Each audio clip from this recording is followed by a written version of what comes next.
So mold can grow within 24 hours, unfortunately. You can breathe in it, can be absorbed in the skin as well. It can still embed in porous things and in mucous membranes in the body, the throat, the lungs. So it can embed in porous things in your home. Your house is toxic and making you sick, even though it's a brand new build or you don't see the mold. Dr. Jess Petros, MD, is a former hospital-trained internal medicine who transitioned into functional and root cause medicine. She's best known for her Kill, Bind, Sweat detox framework. Today, she educates globally on stealth infections, environmental toxicity, and female-forward healing. How common is mold? How underdiagnosed do you think it is? It's really the way we're building modern homes. People will say things to me like, mold has been around longer than we have. It's part of the ecosystem. Yeah, that's right. You're part of the ecosystem too. And mold is there to digest organic waste. A quarter of the population has pretty sensitive genes, which means that their body can't recognize mycotoxins or mold spores to get rid of them properly. So that's kind of an epidemic if you think about those numbers. And where are these parasites living? There are some parasites that can hold a whole full life cycle within a human. They love the bile ducts. They love the biliary tree. A lot of gallbladder problems can be parasitic. They can even get in the sinus cavities. I've seen videos of people pulling worms out of their nose. And does everybody have some level of parasites or no? I would say most of us at some point in time are going to have parasites for one reason or another, because today, I am so excited for the guest because Dr. Jess and I have known each other now for years, right? Like on social, but we're finally getting to do a podcast together, which I'm so excited about. This is going to be so special because you are just like an unbelievable expert on detoxification, mold, mycotoxins. I think some of the most pervasive issues today, right? Yeah. Everyone listening knows I do these total toxic burdens. So I've been all over this just like you have. Probably why we connected so early, right? Because we're both obsessed with these like invisible invaders kind of. Absolutely. And you're an expert in Lyme, which I can't wait to dive into because there's so many. It seems like the celebrity thing to have right now is Lyme. So we'll talk about that and we'll talk about why. But getting into your bio. So Dr. Jess Petros, MD, is a former hospital trained in internal medicine who transitioned into functional and root cause medicine. She's best known for her Kill, Bind, Sweat detox framework and for founding Wellness Plus, a digital platform offering stepwise protocols for mold, Lyme, parasites, hormonal health, and more. She trained at the University of Louisville and later in Gerson therapy, ozone, and nutrigenomics. Today, she educates globally on stealth infections, environmental toxicity, and female-forward healing. Welcome to the podcast, Dr. Jess. I'm honored. Thanks for having me, Kayla. It's going to be so fun. These topics are just so important, right? And they're also like getting rid of mold or eradicating these viruses is so difficult. So I really hope that this podcast brings individuals clarity and it's super actionable because you have a clinical practice again, which I'm so excited about because I feel like you could probably go to 10 to 15 different functional medicine doctors and they can give you a million supplements. But I've heard over and over and over that sometimes people aren't getting results still. Totally. I see it every day. So first, what made you so interested in? So tell us about your journey from, conventional medicine to this functional medicine. Yeah, it's been a wild ride. So, I started out as a board certified hospitalist. And for those listening, a hospitalist is kind of like the quarterback of the team. They admit and discharge in the hospital, and I consult specialists as needed, depending on what the patient came in for. So it gave me a great background to what I do now. But I did that for almost 7 years. And then I finally started to see cracks in the system. So, I started to say, man, I'm discharging people on like 30 or 40 medications. Yeah. How is that health? Yeah. And, how do we know what all these medications and pharmaceuticals do to one person's body when they're on 40? Yeah. So I would go to the cafeteria and I would see like Pepsi and Coke and Lay's potato chips. And then I would say, why are we feeding dairy and factory farm meat to these cancer patients? Why is Jell-O on a clear liquid diet with all these dyes? And people would say, we know that the system is messed up, but we have to feed them according to the food pyramid. And I would be like, that's like believing in Santa Claus. Right. So but they're so far behind. And that really frustrated me. It started to pull at my heartstrings. And I really tried to educate the people before I got out, but the system is the system. And so I really couldn't change much. So eventually I just quit and left. and I got trained. I started shadowing a naturopath. I worked at Whitaker Wellness in Newport Beach, California, and Dr. Julian Whitaker was one of my mentors. He taught me all about herbs and biohacking and all that stuff. Yeah. And I probably wouldn't have jumped and left the system as quickly as I did. I made a fourth of what I used to make. I had to live with my best friend. I had to learn how to be a businesswoman by trial by fire. Yeah. It was really hard because there's not a ready-made system for any sort of holistic practitioner. It was easy in the hospital. I had malpractice. I had insurance taken care of. And when I left, I had to figure all that out on my own. Yeah. So, during that time, I definitely had my own health struggles. I had adrenal burnout. I was stuck in flight or fight. I didn't even realize or see myself. And it was a journey to come back to myself, basically through the things I teach to my patients now. I love that. Well, I'm glad that you made that switch. I think so many, probably thousands of people that you've worked with are. So thank you for doing that. And I think that now you're like, at the celebratory phase where you get to really help people, because in the standard system, it's like you're not, no one was even looking for like mold or Lyme or activated viruses. Maybe a little bit of activated viruses, but they weren't even looking for these things, right? No way. Yeah. They don't. Those things they don't look at as root cause. They look at things that they can build through the system. So ICD-10 or 11 codes, right?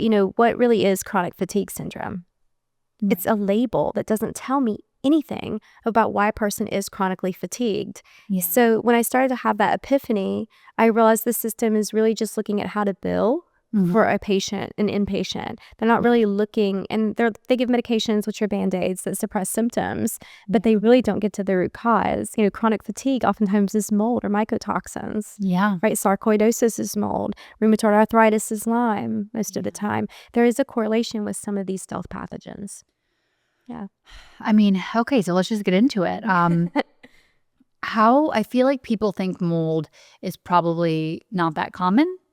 I also think people feel like if there was mold in their house, they would know it because they would see it. Yeah. So how common is mold, and how underdiagnosed do you think it is? Oh man, it's such a problem in my opinion. I think you probably agree with me based on what you've seen. It's really the way we're building modern homes. Yeah. People will say things to me like, mold has been around longer than we have. It's part of the ecosystem. That's right. You're part of the ecosystem too. And mold is there to digest organic waste. Now, particle board is never supposed to get wet. Gypsum or drywall, if it gets wet, it never dries. It's ironic they call it drywall. And this is where Stachyboitres grows in gypsum. It eats it. And so mold is there to digest organic waste. And if things are getting wet, we build our houses out into the environment, open to the environment. It gets rained on the wood. Yeah. And so literally it's really the way we're building homes that is attracting mold growth. And then we make these energy efficient homes, right? They're great for energy efficiency. They're terrible for mold. Airflow is what keeps mold in check. Yeah. And so it's really the way we're building homes. So like we estimate that about 40% of homes have had current water damage, 85% have had past water damage. Wow. And so then you think about how many people are sensitive. About a quarter of the population has pretty sensitive genes, which means that their body can't recognize mycotoxins or mold spores to get rid of them properly. So that's kind of an epidemic if you think about those numbers. Yeah, that's wild. What are some of the genes that people could look for? Yeah, there's this thing called HLA genotypes, and the sensitive one that we know about for mold and Lyme is HLA-DR, and that's about a quarter of the population. DQ is celiac disease, so there are some genetic predispositions on your immune cells that mean you don't recognize pathogen proteins and mold spores as well. So these people have protective mechanisms built in. They'll walk into a home and be like, I can't be in here. The homes have a doomsday feeling. They'll smell that musty smell. Yeah. They'll be like, I have to get out of here. And that's the body's protective mechanism, because if you're sensitive and you can't get rid of that, your body's going to help you smell it sooner. Well, that's super helpful. Yeah. Well, that's also the reason why some people can live in the same house, right? And some individuals have symptoms and some don't with the mold.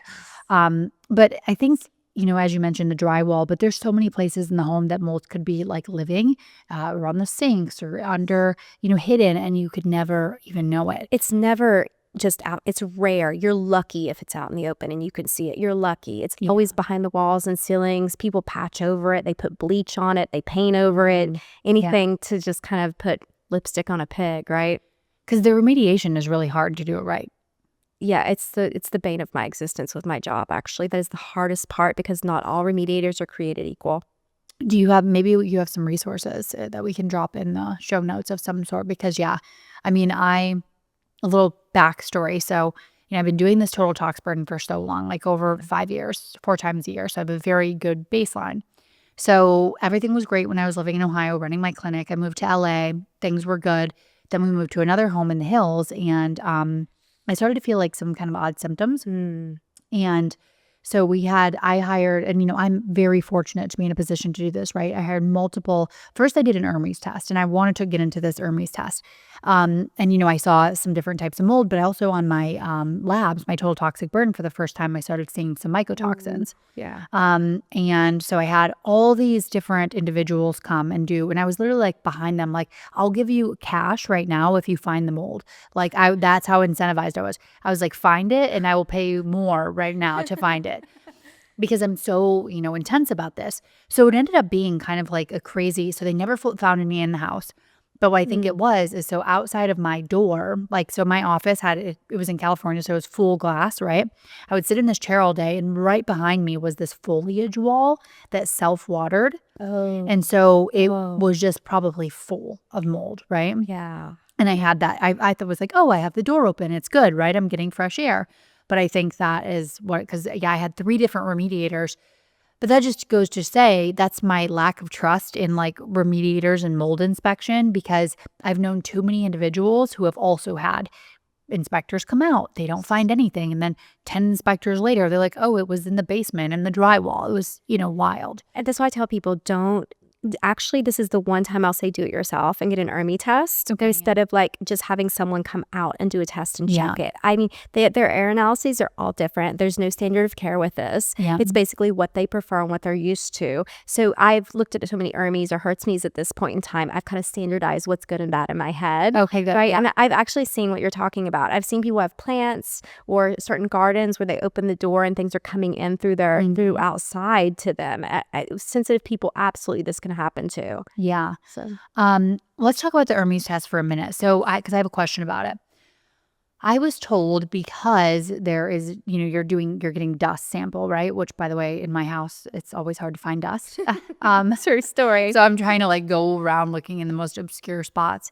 But you get a dust sample. So I was told that you will always get something back, right? So you probably need to work with a practitioner to actually identify what are you being exposed to versus just getting this test and it scaring the crap out of you. Yeah. And also, I've definitely seen the Hermes is not black and white. It's very nuanced, if you will. And I think you probably agree. Sometimes you can have a score that's not that bad because they subtract log 1 from log 2, right? The different columns. Yeah. And sometimes the number won't be that bad. But if you look at the individual mold spores, like if it's one type of mold that can be a little bit more insidious or bad for the health, they'll have a number of spores that are too high. Yeah. But the rest of them are good. So the actual average of the Hermes test ends up being okay. But that one spore count can still make people sick. Yeah. So I see that a lot. So say that you get this test, you get the results back, but what if you can't find the mold? Do you just have to move, or It what? happens a lot for people too. And so I will say sometimes it's not just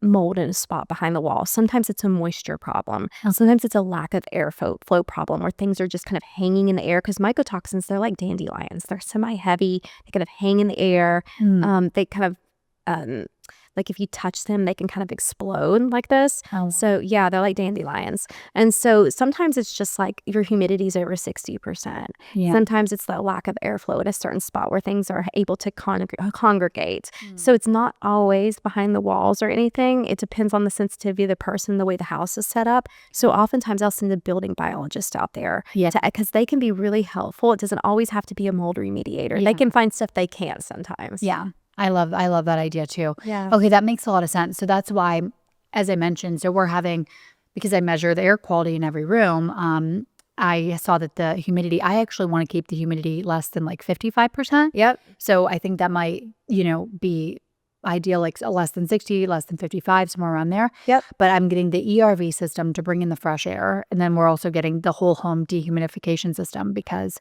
I am so worried about this stuff. So I think these might be 2 quick little actionable steps is like, I just measure my air with the air things, and it's not sponsored or anything, but yeah, it's a great little device. It can give you an idea of the humidity levels, and then keeping those low, I think is really important. Very important. So I think everyone here knows what mold is. I think black mold is probably the Stachybotrys is what you mentioned is probably the most known. Is it also probably one of the most harmful? Absolutely. Yeah. It's the trichothecenes. That's the group of mold that it's in, and they can be really, really toxic for human health. Absolutely toxic to the mitochondria. They hide in things like the bile, the liver, a lot of lipophilic type of fat-loving areas, the brain, right? Yeah. So yeah, those are some of the worst. So walk us through like what occurs, how mold stays, because obviously we have been in nature with mold for however long. But so you breathe in the mold, I suppose, and then take us through the journey so people can have a visualization of like what's going on here, and then how does it become problematic? Absolutely. So mold does this thing where, let's say you get water damage in your home somewhere. It's not cleaned up within 24 to 48 hours. Mold can grow within 24 hours, unfortunately. And it produces these mycotoxins, which are secondary metabolites that they produce to compete for food sources with each other. And so they produce volatile organic compounds, or what the secondary metabolites are, or mycotoxins. And as you guys know, VOCs are things like benzene or formaldehyde. They're really toxic to the DNA and our cellular health. Yeah. And mold in general it sticks in porous things. It can hang in the air. You can breathe in it. It can be absorbed in the skin as well, which is kind of scary. And then it really sticks in the body, and it does this weird thing to sensitive people where even if they're out of the exposure, it can still embed in porous things and in mucous membranes in the body. So sinus cavities, the throat, the lungs, the stomach, right? So in the small intestines, it's known as SIFO, small intestinal fungal overgrowth, instead of bacterial overgrowth. So it can embed in porous things in your home, furniture, drapes, carpets, all of these things. And so the worst part of my job, besides finding the mold in someone's house, is telling them your house is toxic and making you sick, even though it's a brand new build or you don't see the mold. And now you have to get rid of all your furniture because you're so sensitive that it's embedded and really destroyed the furniture. So yeah, I think that's a great point. But like in the body, so it can is colonizing, is that a Colonization. So it can like colonize in the sinuses, right? Like where else can it like colonize in the body? And then once it's there, it's just like kind of spitting out these mycotoxins, and then those mycotoxins are what's really harmful to different. And I'm excited to go through the different types of mold, but yeah. Yes. So you kind of become a mycotoxin making factory, unfortunately. It's like a spike protein making factory when you get spike proteinized from the vaccine or COVID as well. Same type of thing. And so for sensitive folks, this can be a real problem. And what mold does, I mentioned it likes lipophilic or fat-loving substances. So the brain, the bile, things like this. And when it gets in the brain, it causes this cascade of aberrant effects. So it reduces melanocyte stimulating hormone, which helps produce endorphins. Vasoactive intestinal peptide as well. It sets off this the innate immune system, and it's signaling, and the other immune system can't see the problem. So the body gets stuck in an inflammatory phase with the inflammation and the button pushed unchecked, right? And then all these different neuropeptides and things spiral out from that, and the body has trouble making lowering the immune system, C3, C4, and part of the immune complement starts to decrease. A lot of the different interleukins and cytokines are raised as a defense mechanism. The body's trying to communicate, and it can't get rid of this mycotoxin. So it starts from the brain down. What I tell people is mold is the OG of cytokine storms, way before COVID. Yeah. So it actually, from the brain down, is a response and a feedback loop that the body can't control. And so people need to understand it. The science is there, and we really have to thank Dr. Richie Shoemaker for looking at the science behind this and seeing what's happening in the body. Yeah. Yeah, it's wild. And I've just met individuals that have been like totally wiped out from mold. Yes. So I want to also talk about, so when I got my labs done in the total toxic burden test, so it'll actually list different types, right? Yes. And then what they impact. And when I was in LA, and this was during fires, there was tons of different molds. I'll pull them up on the podcast so we can talk about it. But there was one mold called Zen. Zearalenone. Yeah, so I Yes. have this. Oof. And that impacts your hormones, right? Yes, ma'am. It like Absolutely. mimics estrogen. Is that right? That's exactly right. So I'm saying all this and sharing all this, even though I've talked about this before, during the fire, like YouTube videos that I did. But it's so important because if you're having a problem and you can't figure out why, I mean, I'm not saying it's mold, but it could be like this was so wild. So talk about this specific mycotoxin. Yes. So it's just like a mold was somewhere and then it produced the mycotoxin zearalenone. Yes. And then it somehow like wrecks your whole hormones. So this one is really interesting. It comes from the mold group Fusarium, and it makes the mycotoxin zearalenone.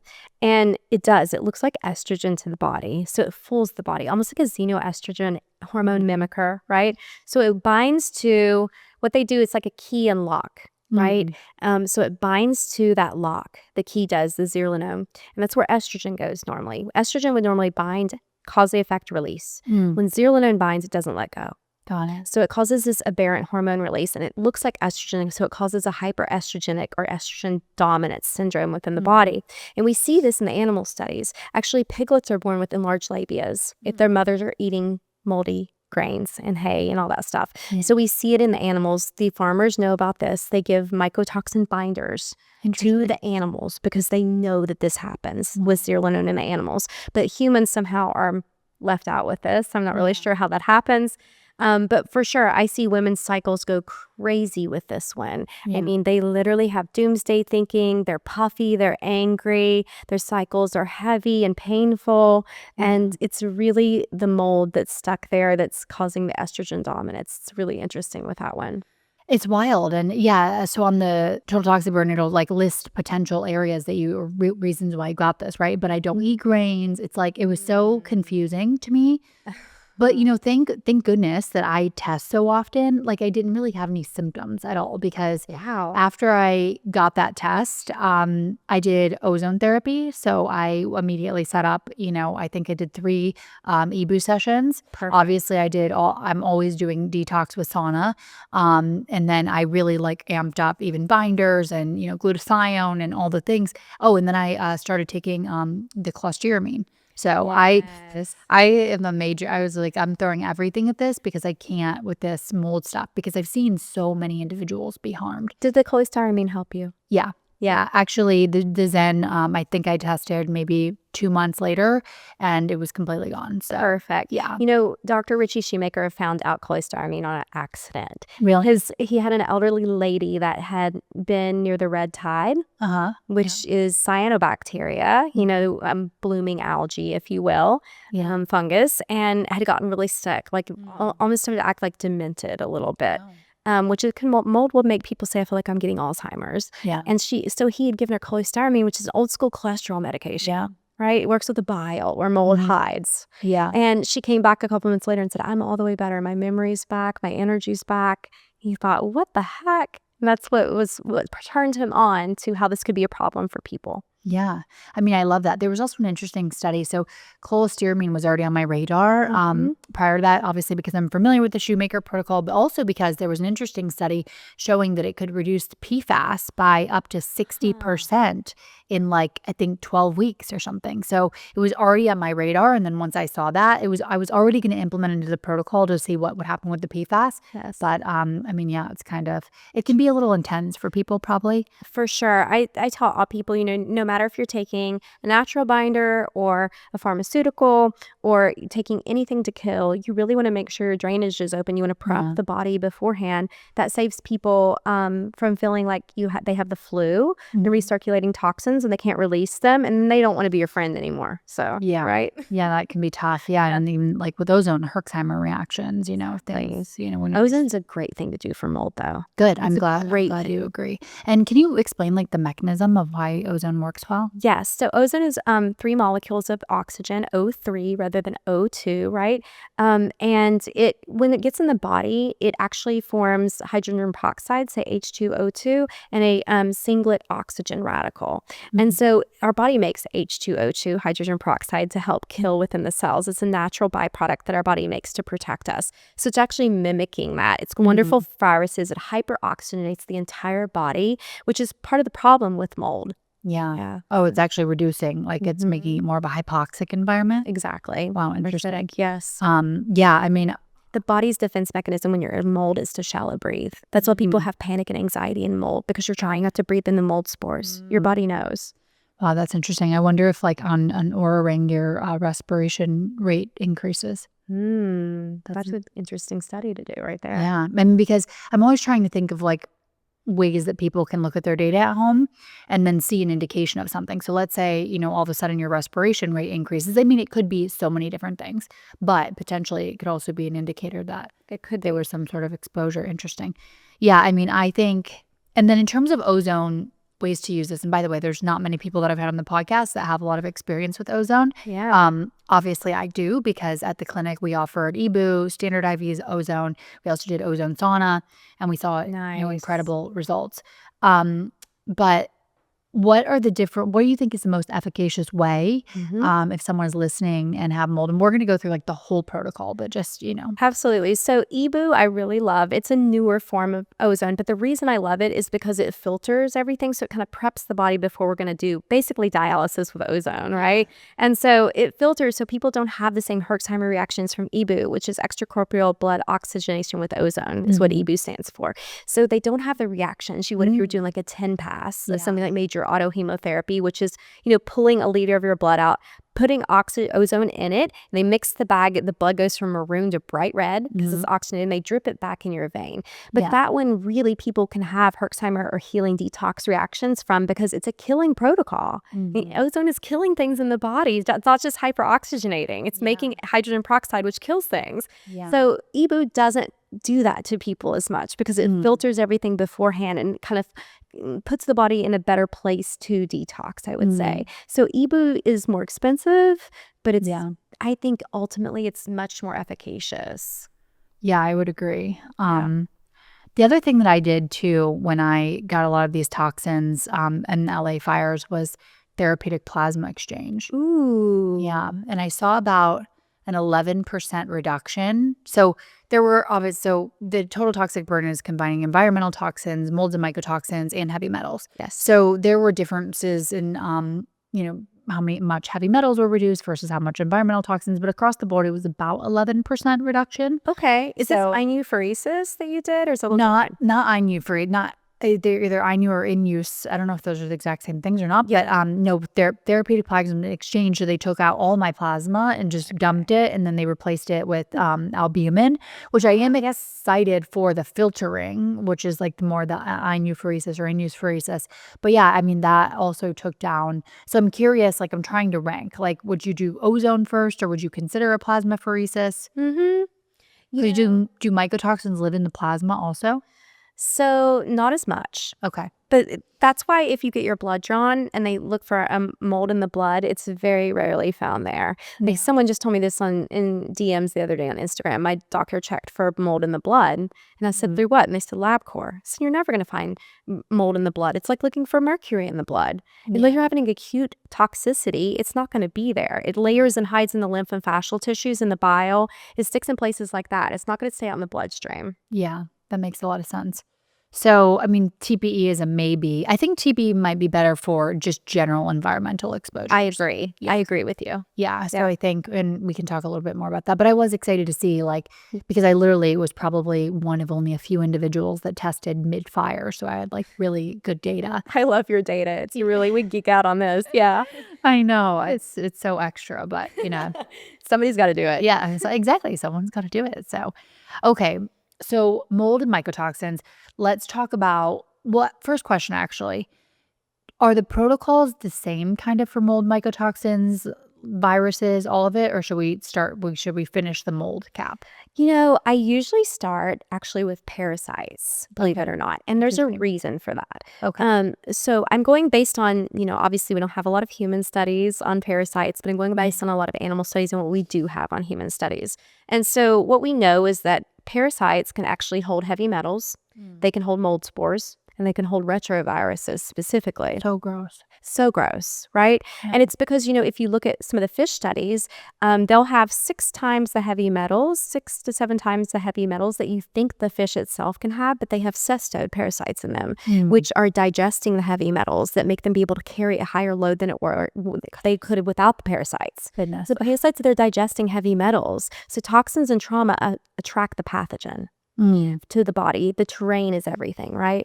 And so also there's things like Leishmania, Strongyloides parasites, and they hold certain retroviruses like HTLV, which is a feline parasite or virus, and these interact or interplay within the toxin bucket. So the studies show if you have a retrovirus in conjunction with a parasite, the parasitic infection is more stubborn to get rid of. Yeah. So what's okay, so the body, what comes first in most cases? Yeah. So usually I do a parasite cleanse with people. I do everything holistically with herbs. I pair that with a binder of my choice. I do it like a kill, bind, sweat normally with these people, put them in the sauna after we've given them an antimicrobial that's herbal, a binder of their choice, put them in the sauna to sweat it out. And then that will pull things like heavy metals, viruses, some mold spores from people anyway. Then I can kind of half the time they need for a detox for mold or yeast or whatever else we're dealing with after that. Sometimes, if people are really sensitive, you obviously won't get it all in one round. Yeah. You'll need a little bit more of a tailored detox after the parasite cleanse. But that's usually why I start with that. And where are these parasites living? Like in the gut, or where are they living? Good question.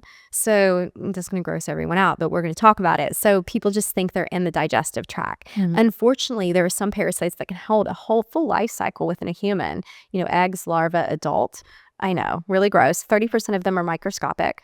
And they love the bile ducts. They love the biliary tree. A lot of gallbladder problems can be parasitic. They love the liver. Oh man, love the liver. Sometimes in the lymph, they can even get in the sinus cavities. I mean, I've seen videos of people pulling worms out of their nose. Goodness I gracious. mean, it's really quite terrifying. So how does the parasite get in? Good question. So, people think, oh, we live in the United States. We don't have parasites, which I hate to break it to them. Parasites don't understand borders. Yeah. And not just that, but our food supply is absolutely travesty here in this country now. We don't have the best food in the world anymore. It's not the cleanest. People eat sushi every day of their lives. Raw fish is a great place to get it. Letting animals lick you in the face is a great place to get it. Cat litter boxes. Yeah. The food supply in general. I mean, I've seen videos of worms crying in our Whole Foods salmon. Yeah. For sure. So you consume it, most likely, is how you're getting it. most likely the water supply, we don't test for parasites. Yeah. Right. Some people, if they're very sensitive, there are hookworms that can be in the ground. Right. Eating pork, the ancient books tell us not to consume pork. There's a reason for that. They're the dirtiest animal to get parasites from. And then where do the parasites, so the parasites are either living in the gut or the liver, and then they kind of just set up shop there, set up home. Pretty much. Okay. And they reproduce around the full or the new moon. Goodness. And so, these people you maybe talk to that, ERs are much more busy around the full moon. Lots of people tell me I can't sleep around the full moon. I'm hyped up. I'm amped up. I want to get all this work done. I have anxiety. That is, to me, a sign of a parasitic infection. We do know that they interplay with neurotransmitters. They control our moods and our motivation or lack thereof. And especially around the full moons, they're reproducing. Yeah. So, and they're nocturnal. So they'll wake up at night and move through someone's body. And that keeps people awake and hyped up. And then they clench their teeth because it's a stress on the body at night, right? So clenching their teeth or bruxism is a sign of parasites. Gosh. And does everybody have some level of parasites or no? At some point in their life, probably. Yeah. I mean, parasites aren't, no one wants to be overrun with parasites. They produce disgusting things like byproducts of ammonia, which make people feel rotten. But they're not the root cause, right? They're there because of toxins and trauma. So if you really want to get to the root cause, don't blame the germ, blame the milieu, right? Yeah. That's the real thing. But I would say most of us at some point in time are going to have parasites for one reason or another. Yeah, I had a parasite 4 years ago that I found in my gut test. And I just took as my medical provider at the time called it, the biggest gun. I was like, I'll take the antibiotic, or I'll take the pharmaceutical, whatever it is. Yeah. I felt so violated that like Oh. I had like this, I named it like Fred or something. That's And my I was dad's like, name. oh my gosh. That's so It funny. was like Fred and his family is not welcome here, like Right. ever. Yeah, I mean, yeah, this was quite a few years ago. But again, it's like I only caught that because I test so much. And again, I'm not saying that people should test so often, but like we need to be testing sometimes if we don't, feel. In my case, I just test all the time because I want the data. But if you don't feel right, I think, investigation is needed. Absolutely. And I will say that, those tests are great, but they only test for a handful of parasites, there's thousands. And so I go a lot by symptomatology. And if you can find a testing company that does old school parasitology that looks with the eye under a microscope at the slide, that is like, mwah, that is like key right there. I mean, the creme Yeah. de la creme, because no one does that anymore. They're always using PCR, whatnot. Yeah. And this is just a level of extra step to Mhm. ensure that you're getting what you paid for, actually. Yeah. Is there a test that you do like? Parasites.org. Okay. It's run by MD, PhD. And he looks at everything under a slide. After he runs the test, he looks for eggs, larvae, and the adult and sees if the eggs are dividing or not, which is unheard of.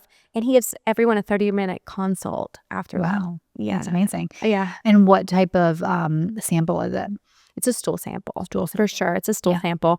I mean, I had dividing nematodes when I took it and a little bit of yeast. So I think you probably find something in just about everyone. Yeah.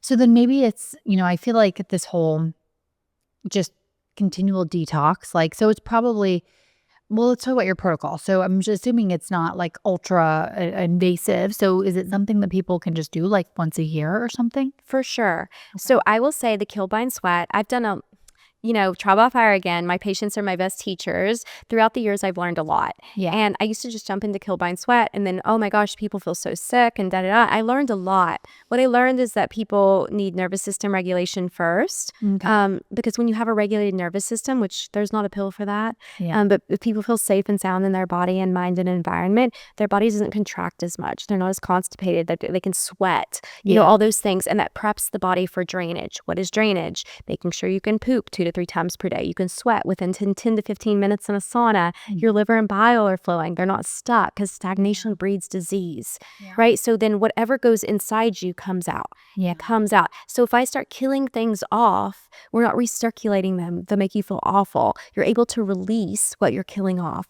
It's when you're blocked up, things don't have anywhere to go, right? Yeah, that makes a lot of sense. So, but how do you coach people, guide them through this nervous system thing? Because I think stress management and trauma, and these are the hardest parts. Like you can take the supplement check, you can do the workout check, eat the healthy food, but this is emotional, right? It's so hard to handle and You're so right. optimize. And you had a clinic. You saw this firsthand, just like me. Yeah, and I also have my own. I did not grow up like, although people on the internet think I like grew up wealthy or something. No, I worked incredibly hard, but came from, a very dysfunctional family and kind of jumped into something dysfunctional after that. So, I mean, I also have a lot of things to work through, but because I'm so acutely aware that things can take hold when you are in this state, and I'm not saying I'm perfect now, I'm still optimizing and I'm still breaking old patterns that I had. But how do you walk people through that? First of all, amen, sister. So, right. It's there's always something more to learn, right? Yeah. So, I tell people all the time, it's the hardest thing to change yourself. And I'm asking other people to change their beliefs, their systems, their lifestyle habits. All that is extremely difficult. So I really try to I spend an hour with each patient. I really try to take who they are, their personality, what they can afford, what they're willing to do into account to form bio-individual protocol. But the tenets of it in general are, I don't use a lot of supplementation. If I do, it's liposomal GABA with L-theanine, which is the calming neurotransmitter, kind of like a holistic Xanax. It's not addictive if they can handle GABA. I also give them high dose minerals because, boron, copper, chromium, molybdenum, magnesium, selenium, iodine, zinc, right? All those type of things. Because if it's not just sodium and potassium, magnesium, there's so many other trace minerals. The nervous system is anywhere you can touch on your body, anywhere you can feel. And nerves, to fire properly, they need potential or charge. What provides that charge in the body are minerals. Yeah. If you don't have minerals, they're replaced by heavy metals, which have similar charges. So minerals can actually knock heavy metals out of the body via ionic mimicry. Right? So it's super important to have the potential for the nerves to fire properly all over the body. Yeah. And so minerals will ground people's nervous system, high dose minerals. So will some calming neurotransmitters like GABA and things. So I'll start there, but ultimately it's about getting people out of their head and their intellectual brain and into their body. It's simple things like somatic exercises. And I really love Brain Tap and DNRS and Primal Trust and the Gupta program for people. I really love turning on the radio and dancing in the morning when you get up, learning how to find joy again in your body, asking your body when you get up how it feels. Don't go straight to your phone to scroll or think about what your day is. Can you give yourself a moment to connect with your body? Yeah. And it's really that simple because people have become human doings and not human beings. Yeah. And That's so, weird thought. so it's hard. That's the hardest part of my job. What you just said is the first month or two to regulate people again, or as best you can, right? And then, so that's tailored bio individually. Then after that, I open drainage. You know, you can't open drainage if people don't feel safe. You can't heal a body people hate or don't feel safe in. Yeah. So I start there, and then drainage, if you're stuck in flight, fight, or freeze, you're not going to poop. Yeah. That's in rest and digest. So the body contracts when it doesn't feel safe. So once I get people going to the bathroom again, they're sweating again. Okay, I know you're regulated a little bit more. You're in homeostasis a little bit more. So then I'm saying, okay, we'll do a little bit of a liver and bile cleanse, right? We'll maybe reacidify your gut because you're not making stomach acid to break food down and absorb and assimilate. How are you going to get better if you can't do that? What do you use for the liver, and then what are you using for the gut, like HCl or enzymes? It's like digestive enzymes. I really love HCl, hydrochloric acid, to reacidify the gut if people haven't had a previous ulcer. And then I'm going to toot my own horn here. I like Tadka. I make a Tadka Max, which is NAC, milk thistle, Shilajit, and Tadka. Nice. Tadka stands for tauroursodeoxycholic acid. Even GI doctors use this sometimes. The T in Tadka is taurine. It's an amino acid that crosses the blood-brain barrier and helps with calming and cognition. Yeah. The UDCA part is a bile salt that goes through and really helps the enterohepatic circulation, so it thins the bile. People don't understand how important the bile is. That helps with cholesterol. That helps, with any sort of liver anything. The bile actually helps to dump estrogen. It helps with bowel movements. It's extremely important. And when the bile is stuck, which is a lot of people, you're looking at cholecystectomies or having your gallbladder removed. Yeah. So it's very important to have the bile regulated. This all connects to the biliary tree and the liver, which makes the bile. The gallbladder is a sac under the liver that holds it. Yeah. Spews it out when you eat a fatty meal. So sometimes people will be sick with digestive enzymes because that bile is so stuck and stagnant in them. Yeah. Okay, so we have opening up the drain. Well, first trying to get into a parasympathetic state. And I'll say, and we haven't even spoken about this, but I think one of the biggest, I've always believed in God. I grew up as a Christian, but Me too. when I really, really got deeper in my faith, that helped heal me in a lot of ways. I love that. I think that, when I read my Bible every morning on my Oura Ring, it logs that I'm in parasympathetic, right? No For way. like an hour. No way. Yeah. Yeah. I'm going to use this. Okay. Yeah. Yeah. It's a game changer. I think between that and then the healthy, really beneficial relationship with my husband, it just was able to do so much for me that so many other things, whether it be plant medicine or this or that or whatever, wasn't able to do. And I'm not saying it's for everybody, but I'm just saying. No, you're right though, because when you're with someone that makes you feel safe, because men can make you feel unsafe or safe. Let's be real. If you're a woman and you're with someone who lets you be in your feminine, you don't have to be doing all the time. You can co-regulate. Even just snuggling is co-regulating the nervous system for a lot of people if it's a safe person. Yeah. I love that you said that. Yeah. I think those are two things that really worked for me. So I thought that I would share. I think people will resonate with that. I have a lot of people who I see who really, they lean on their faith during times like this. It's the only thing that keeps him going, actually. Yeah. Yeah. It's interesting. I went to a Tony Robbins event over the weekend. Oh. And it was incredible. First of all, there was 15,000 people there. Whoa. The crowds that man draws are wild. And it was so emotional for so many people. And it probably would have been for me too if I didn't have such a close relationship with the Lord. And it just really was dawning on me because people were literally screaming out in agony at this event. It was just, bellowing through this massive Honda Center in Anaheim. And it just made me so sad, but also feel so fortunate, because if you can find something that gives you this intense level of purpose and belief and love, and you can also forgive yourself for anything that's occurred in the past, I think that's like, you need these things to be able to heal. Yeah, so many people carry shame and lower vibratory emotions in their body. Sometimes it's not even their own shame. Yes, People are so empathetic. yeah, And it's so important to be able to get in touch with those places you've hid from other people and yourself. Yeah. maybe. You're right. yeah. So I think that was a bit of a derail, but No, I love it though. People need to hear this stuff. This is also healing conversation for people. It really is.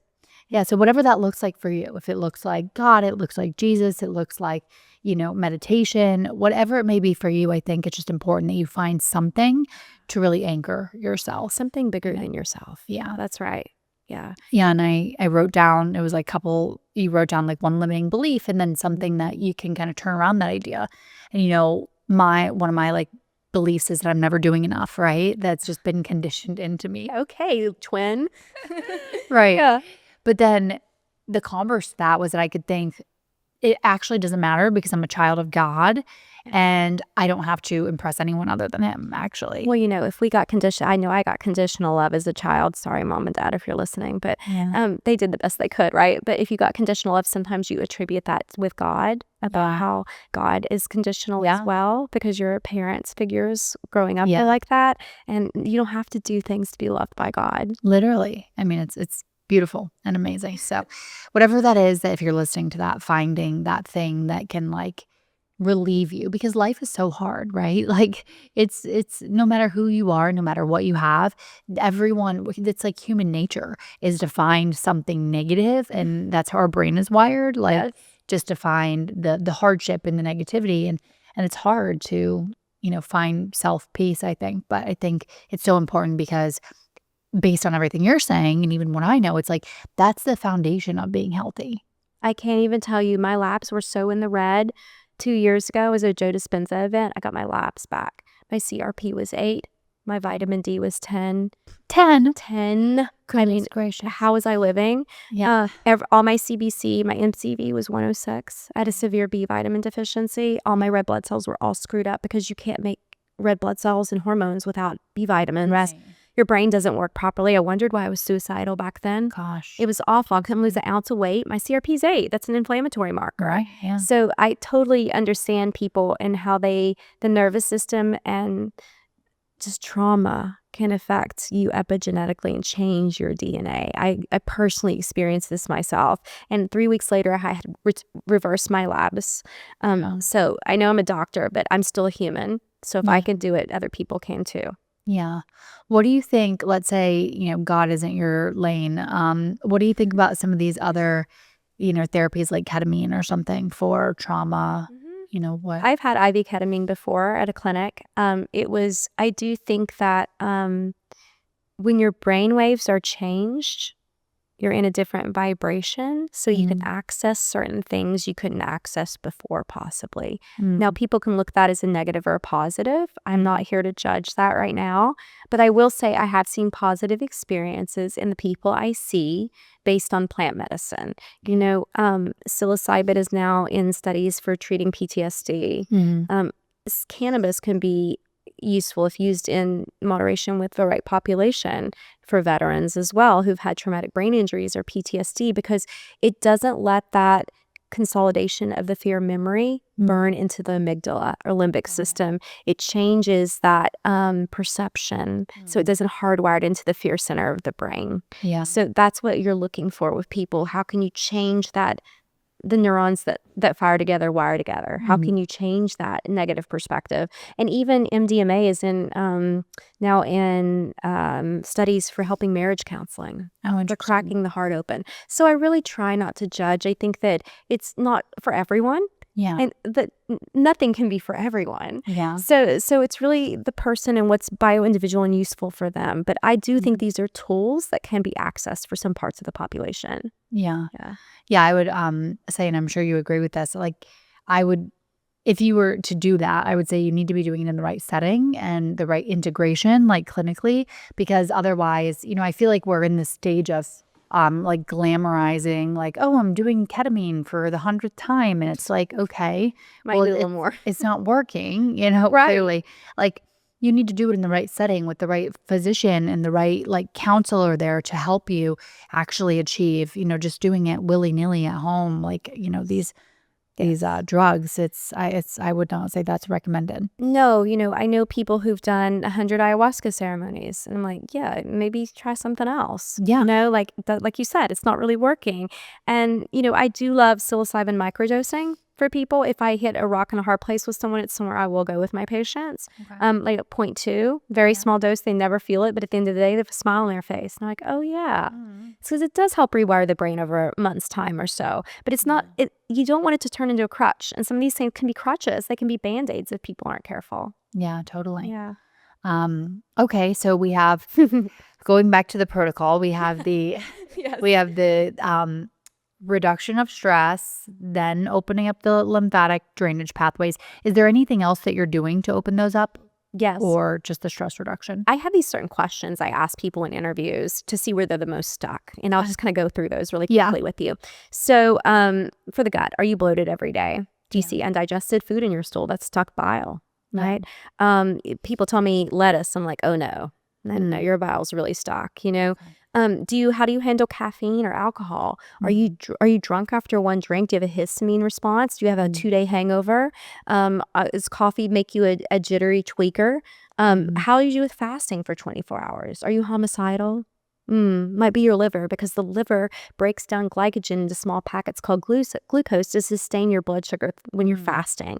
So that's the liver I'm looking at with those. It metabolizes caffeine and alcohol. So I can kind of see where it is. And most people have a stagnant liver. That's like, welcome to the U.S. You have a stagnant liver. Well, a fatty liver too. Yeah, absolutely, 1000%. Crazy. It drives me crazy when people say, oh, you don't need to detox. You have a kidney and liver. Well, what is non-alcoholic fatty liver disease? That is a stagnant liver. What is acute on chronic kidney disease? That is a stagnant kidney. Like, I don't want to hear that nonsense. Can you sweat in the sauna within 10 minutes? You never sweat? Oh, your sweat pathway is blocked. That's your mitochondria. They make ATP, which equals heat. Right? Lymphatics, do you have cellulite? Drain well? Do you have puffiness under the arms? All that stuff, right? And if people had a lot of trauma, they're going to have a stagnant lymphatic system. It's a shock absorber of the body. It's where our cellular memory and trauma is stored. So I have these questions. I can kind of screen people generally with things like that, right? And then I will tailor their drainage to where they need the most support. Most of the time, it's a heavy liver and bile protocol, to be honest. Got it. And I'll do that for about a month. The nervous system for 1 to 2 months, drainage for a month. And then detox, I can half the time for detox if I did it right with the nervous system and the drainage. Nice. And with the liver and the bile, you're using some of those supplements, also the stress reduction, etc. Ester oil packs, sometimes enemas for people. Gerson therapy did teach me about coffee enemas. So sometimes if it's a little more experienced detoxer, I'll go there. Most people aren't comfortable and I never make them, right? Yeah. Yeah. What do you think about colonics? Love. Yeah, I need to find a good. There's like crazy videos on the internet about stuff coming out. Oh yeah, the closed system, they'll have a little window that runs through, and so you've got this tube up your butt, to be frank, and they'll fill your belly up. It's almost like a workout for the intestines. They'll fill it up. You might have some cramping. It's a little uncomfortable. What are they filling it up with? Just usually distilled water. They can put ozone in it. It's filtered 3 times most of the time, so it's really clean. You need to find someone who knows these things, right? Who's got good bedside manner and who knows about ozonated filtered water that you're putting up your butt. And then they drain it when you say, okay, I'm pretty full, because it you can do hard things, but it is uncomfortable. And then the little window, you'll see worms go through it, some sand, which they'll tell you is heavy metals. I mean, these people do this every day, so they're pretty researched about what's what that's coming out of you. But my people who are really stuck in the bowels, let's say they're on narcotics, which stops everyone up. They're stuck in flight or fight. I can't unstick their bowel pathway because they're never in rest and digest. I'll go send them to do 3 colonics in about a week and a half. And then bam, that unsticks their bowels. That's great. I need to find a place here in Austin if you know anyone. I'm sure I do. Yeah. Let me look at home. I have some of these things written down at home. Okay. Okay, great. And then so we did the kill. We The kale. No, we haven't really gone super deep into the kale. No. Okay, let's No. talk about kale now. I breezed over it for sure. Yeah. So this is the last part of my protocol when people are prepped and their body is in a better shape for this. And so kale involves, it sounds like I'm an S&M doctor. This is how I went viral online. People are like, what is this doctor talking about? So kale is, I like to use everything holistic these days. I try my best not to use even ivermectin because I think it only kills a subspecies of parasites. It doesn't get all of them. So I really like broad spectrum herbs, things like black walnut hull, artemisian, or sweet wormwood. I like cloves, garlic, pau d'arco, uva ursi, things like this. So I'll give them some sort of antimicrobial based on what we found in their tests. Wait about an hour and take a binder of your choice. I really like humic acid, fulvic acid binders because they turn on anti-cancer pathways as well. And then finally, cholestyramine is great too, but you really have to have people's bowels on stock with that one. Yeah, because it can make you constipated. 1000%. Yeah. And then finally, get in a sauna. And oftentimes I'll say take a binder before and a binder after. So we're mopping everything up like a sponge. Yeah. And, obviously the sauna has so many more benefits than just sweating to cool you down. We know you can sweat out PCBs, plastics, certain heavy metals. I can show you a small study where you can sweat out lead, which people say stores in the bones, and mercury. Yeah. So it's great. It's a small study, but it's still there.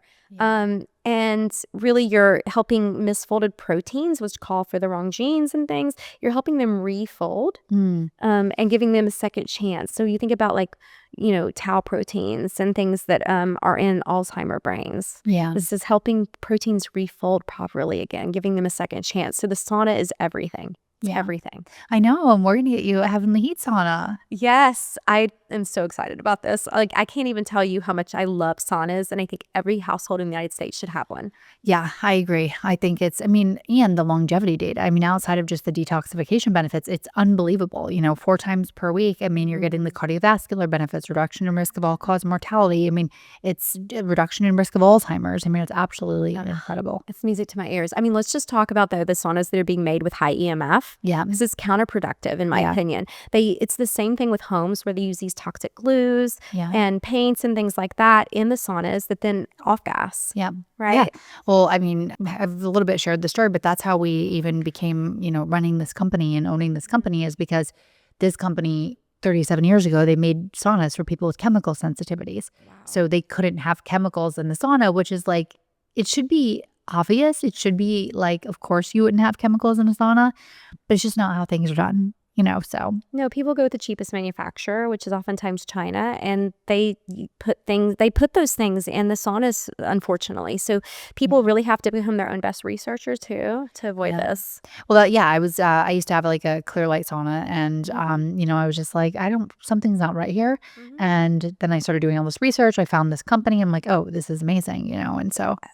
Now fast forward. What's the name of the company? Heavenly Heat Saunas. Heavenly Heat. I'm going to get me one. Yeah, we're getting you one. I love that. And it's just important. It's if you're going to make an investment, just you want to invest in the best thing. And as someone that spent literally hundreds of thousands of dollars on this technology, and I've tried stuff, and I've been doing this for almost 15 years at this point. This biohacking stuff, definitely 12. And I've tried so much stuff, and some of it is great, but some of it's not. And I hope that I can just help people not have to wade through that the way that I did, which is being okay, here's the best one, Yeah, that's amazing. Someone's got to do the research, and you really are educating the public on this. And even Nissan, when I came to her house, she gave me a whole house tour with all the biohacking. It's so impressive, all the research you've done. Well, thank you. Yeah. It's been a long time of research, but it's important to be able to share good information and have great guests with actionable takeaways for people, because right now the internet is just wild with misinformations and crazy claims, and it's health doesn't have to be complex. I have all this amazing stuff, but that's because I'm operating I'm trying to operate in this 2 to 5%, right? How can we get from 95 to 100 or surpass that?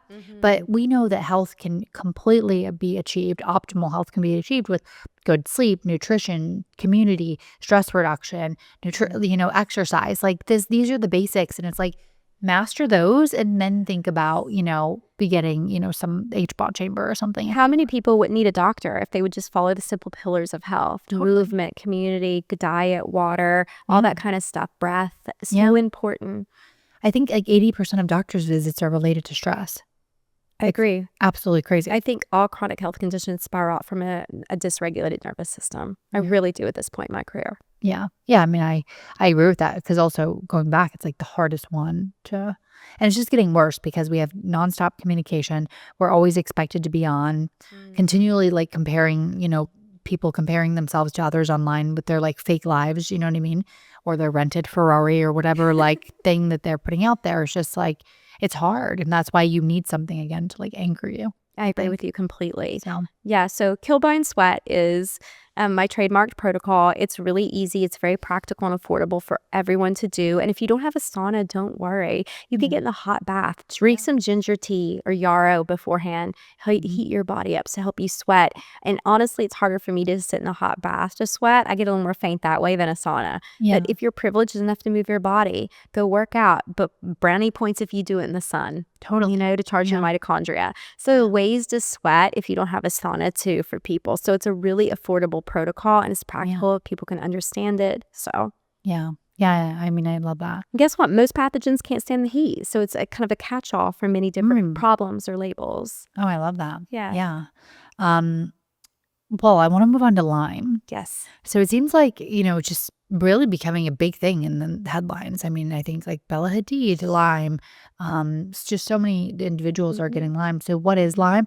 It also, I was reading, because I was just interested in her story because it seems to really be like wreaking havoc on her. Yeah, she's bedbound, I think. Yeah, and she got it when she was like 16. I'm just shocked with all the resources that she has. How are they not able to? Her mom is Yolanda, who wrote a book called Believe Me about having chronic Lyme. So I wonder if she didn't give it to her during childbirth, which she can. And it just kind of activated when she was 16. But can you get rid of Lyme? Yes. Yeah. Yes, you can. Now, people will say you'll never get rid of it. I hear that a lot in forums. My experience is different. My experience is very different. I think people think you can't get rid of it just by using the conventional methods, which is doxycycline monotherapy for Lyme drives the Lyme deeper in the tissues. Lyme is pleomorphic, which means that it's not just a spirochete, which is a corkscrew-shaped bacteria, which is it's a cousin to syphilis that can burrow into the gut, burrow into the brain. That's form follows function with things in nature. And so spirochete is burrowing like a sprue, right? But when you give monotherapy like doxycycline, it rolls into an L form or sphere and can drive deeper into the lymphatic system, the joint synovial fluid, and hide from those antibiotics by lowering its metabolism. It's a very smart bacteria. It's been around as long as we have. It's not bad at its job, which is hiding. Yeah. And so we get Lyme by tick bites, right? Is there any other way to get Lyme? Mosquitoes. German studies now show that they can, so the spirochete Borrelia, the bacteria can survive from larva to adult mosquito. Their studies are now showing that. Who remembers a mosquito bite? So yeah, gosh, okay. I already like don't go on hikes out in like Texas because I'm like so worried about the ticks.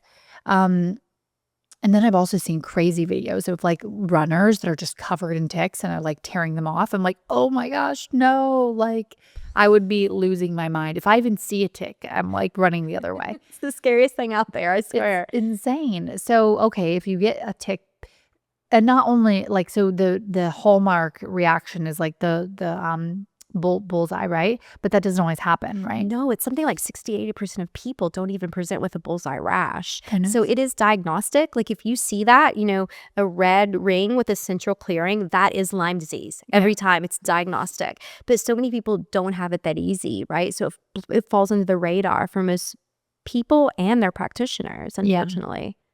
And so how do you do like, I did a Lyme test once, was it like IGeneX or something? Yeah, that's the gold standard right now in the alternative criteria world. The Western blot misses like 60% of people. ELISA, which is the first screening tool people don't even do anymore because it's so inaccurate. So if you go to like LabCorp Quest, they're going to do a Western blot, which is probably going to miss most of the problem. In fact, back in the late 80s, early 90s, they created a Lyme vaccine. It was epic failure. It had some side effects. They pulled it from the market. But in creating that vaccine, vaccine, they removed the two most sensitive bands in the indirect Lyme testing because people who got the vaccine would always test positive with those two bands. So they removed it from the testing, from the CDC, and never replaced them back when the vaccine was removed. So the two most sensitive bands that put people in that positive criteria are now missing from the Western blot. Interesting. Yeah. So you like IGeneX for Lyme testing. And then there's also the whole IgG versus IgM. What are you looking for? Which one means active infection? And then IgM is the antibody that shows an acute infection, a current infection. IgG means you've been exposed. But I really like to look at immunoblots. I really like to look at, titers and things show us a lot too. So there's a number of different ways that you can look at this. IGeneX does do that too. And things like Armin Labs, who's out of Germany, has a great T cell test to look at your T cell function. But and CD57 is another one we can look at too that shows your immune function as well. If lower, it can indicate things like Lyme or mold, right? So, we're looking at indirect testing, so these bands that pop off based on whether your immune system is showing there's an infection from one of the Lyme proteins. But what if we're chronically immunosuppressed? So not everyone is going to show these bands positively if their immune system doesn't function properly. Yeah. What if you had a past exposure but don't feel any symptoms at all? Like, what is that? Yeah, for sure. That can definitely happen for people. So I always match up symptomatology with people. Usually if they're coming to me, it means they have something going on. Yeah. Right? And Lyme is the great mimicker. It can do so many different symptoms depending on the person and their genes. And so, I think everyone's probably been exposed at some point in time. But, where's your toxins and trauma and your toxin bucket? Where's your stress at? What other things are going on in your life that cause this bacteria that's opportunistic to rear its ugly head? Yeah. That's how I always think about it too. Like everyone has a cup, right? And everyone has a different size cup based on their genetics. And then it's like, how full is your cup before it's going to tip over? Exactly right. But going back to this, because I'm really shocked. So if Bella's had this for so long, and then her mom apparently had it too, and the access that they should have with doctors, why, is it that hard to get rid of? I mean, why do we think there's no resolve here? I don't think that people are on to the fact that you should address the immune system and stress. These pathogens live off chronic adrenaline and cortisol in our body, especially viruses, especially Lyme disease, very opportunistic that way. That's why you see, viruses, bacteria rear their ugly heads when people are, sunburnt or super stressed out, or they have another infection that brings another one out, right? Yeah. So really, I think with them, I wonder if the doctors are addressing just the kill phase, not the nervous system, not the stress, not the trauma, or making sure that their drainage is open. Because even if I give you a magic pill, the perfect antibiotic, the perfect herb to kill something off in the body, it's got 100% success rate. Your liver and kidneys still have to process it. Yeah. Your emunctories still have to be working, or the pill doesn't work. So all this, in my opinion, has to be part of the protocol for people to be successful and really get rid of something. Yeah. Lyme can affect your vision too, right? 1,000%. Why is that happening? Mold and Lyme can. Okay. 1,000%. Biotoxin illness, which is the umbrella term for Lyme and mold. There's actually a test on survivingmold.com that actually make Lyme patients take too. And it's a test that has, it's $12 online. It has this circle with spokes in it.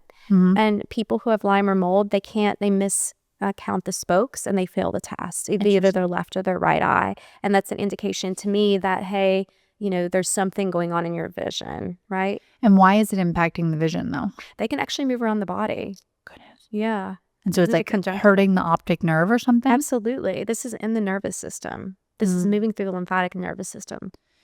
And so for Lyme, you would also go back to that same, of course, like kill, bind, sweat. Yeah. One last thing too, you would think about neuro-Lyme that burrows into the brain, and the nerves and the occipital lobe that control the sight are here. So it's really a problem with communication from the brain to the vision, right, with people. So kill, bind, sweat. Yes, it can definitely get Lyme disease. It can definitely take that full toxin bucket and empty it out a little bit. So many bacteria, unless they're spore-based, are killed in the heat, right? You can sweat so many things out that are attracting these pathogens to your body anyway. Interesting. Do you need to there's also that therapy, right? What is it? Would they put you super hot? Oh, hyperthermia. Yeah. Yeah. And Yes. do you need to be getting to that level or? No, that is something else. That is wild. They don't even allow this in the United States. You have to go to Germany to do this. Yeah, I know people who have done it. Oh, really? Yeah. It's successful for them, right? Actually, I don't know. Because I mean, one individual that I'm thinking about particularly, they still are having a lot of things going on. So Oh, interesting. Yeah, it kills the pathogens off. It turns on the body's immune responses. Again, refolds misfolded uh, proteins within the body. So it does a lot of different things that way. But yeah, heat can definitely kill things off, but it's a different level there. I'm not Yeah. exactly sure how much internal they keep heat you at like 10 something 7 for or something. like a really long time. Because, really, when you think about it, we don't want people to take an antipyretic or to lower the fever until it's about, 104, 105. So I'm thinking they're taking it up a little higher than that, which you have to be careful not to denature proteins at that level. Yeah. Yeah, it's crazy. Obviously, I've never done that, but Me neither, yeah.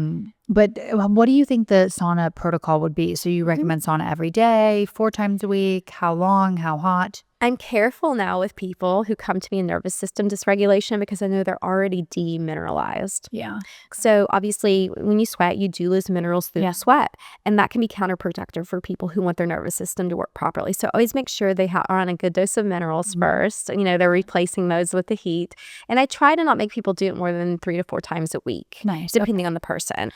Usually 30 minutes at 150 if they can handle it. Sometimes I'll start people lower. If they have POTS or postural orthostatic tachycardic syndrome, they have trouble sweating, they feel like faint in the sauna, we're going to go real slow. Sometimes people can't even do more than 5 minutes. Yeah. Like, do 5 minutes and keep that up for 3 times a week. Add another minute or 2 on the next week, and we're just going to tack a minute on every week until we trigger that sweat pathway open, and your body can finally release. And it works. It works with people. You just have to go really slow with people who are sensitive. Yeah, that makes a lot of sense. Women seem to sweat less than men. Is that backed by science? I don't know. I think it probably has something to do with testosterone, but I'm not actually sure in general. Yeah. Like when my husband and I get into the sauna, I'm super excited that I definitely sweat, but he'll just like be profusely sweating like immediately. I'm like that too. Like I can go in the hot yoga class and sit in Shavasana before the class starts and I'm already sweating. Oh, really? Yeah, I'm a sweaty beast. Yeah. Well, so, okay. Maybe it's not as male, female, driven, but we'll see. Yeah. Well, I feel like we covered so much today. Love everything about the protocol. And I also am so excited that you are now seeing, patients again and you have a practice. So if you're listening to this and you are dealing with some of these issues, I mean, please, we'll drop all of first, where can people find you? And then I always tell the people there's a hierarchy to seeing or working with me. So if you don't want to pay anything, you like free info, I do a lot online, as does Kayla. It's Dr. Jess MD on Instagram, Dr. Jessica Petros on YouTube and Facebook. And I give a lot of free information. I answer a lot of questions and DMs. I really like to interact with my audience. And I have a team that helps me too. So if you want to reach out there, you can. And then I also have a do-it-yourself platform called Wellness Plus at wellnessplus.com. And that really goes over the tenets of what we discussed today. I have a care program, which is, regulating the nervous system, opening drainage, and the detox based on what you want. And we really try to educate people so it's in layperson's terms that everyone can understand and follow there. Love that. And then I have a supplement company, Aegis Formulas, AEGIS formulas.com. And we have Tadka that we were talking about. We have some B vitamins, which obviously that was my flagship product because I had a B vitamin deficiency. It was really important for me. They're liposomal nano. We have we have strips that dissolve on the tongue, kind of like Listerine breast strips. We have one called Calm AF, which is Aegis Formulas, and Clear AF. They're for the nervous system and for histamine problems. Respectively. And then finally, I have my Dr. Jess virtual clinic at drjess.health. Unfortunately, or fortunately for me, I'm booked out till February. Good. But I have some doctors who learn my protocol, who work underneath me, as well as a health coach. And so we really like to get everyone in as soon as possible. And we book packages that way. That because I'm a good practitioner, but you need more than one session to get better usually. So so you could interact all those different ways with me. I love that. And can you see you anywhere that you're located? Yes. Okay, great. I love that. Yes. Well, yeah, I'm excited to be able to add you as a resource for this because I obviously get so many inquiries of like where to go and who to see because I feel like feel the pain of, people trying to navigate the systems and find good doctors. So It's not for the faint of heart. It really is hard to find out what you need and who you need. So yeah. just make sure, guys, whatever practitioner you go with, they don't do green pharmacy Yeah. or no more than 6 to 8 things at once, hopefully. So Yeah. I definitely feel like that's rising these days, because they used to just say go to ifm.org, and now I feel like, we just need a deeper level. So I'm actually trying to develop like a board of kind of like advisors, not only to me, but also that I can then recommend to all of the women that are following me, because I don't want to just not have someone there for them to go. So I love that. Well, I'm honored to be included in that, Taylor. Thank you. yes, yeah. We should make sure we'll make sure all the details are there. Yes. And yeah, it's been such a pleasure. So thank you for being with me My today. pleasure and honor. Thank you so much for having me. Of course. Thank you for being here. Yes.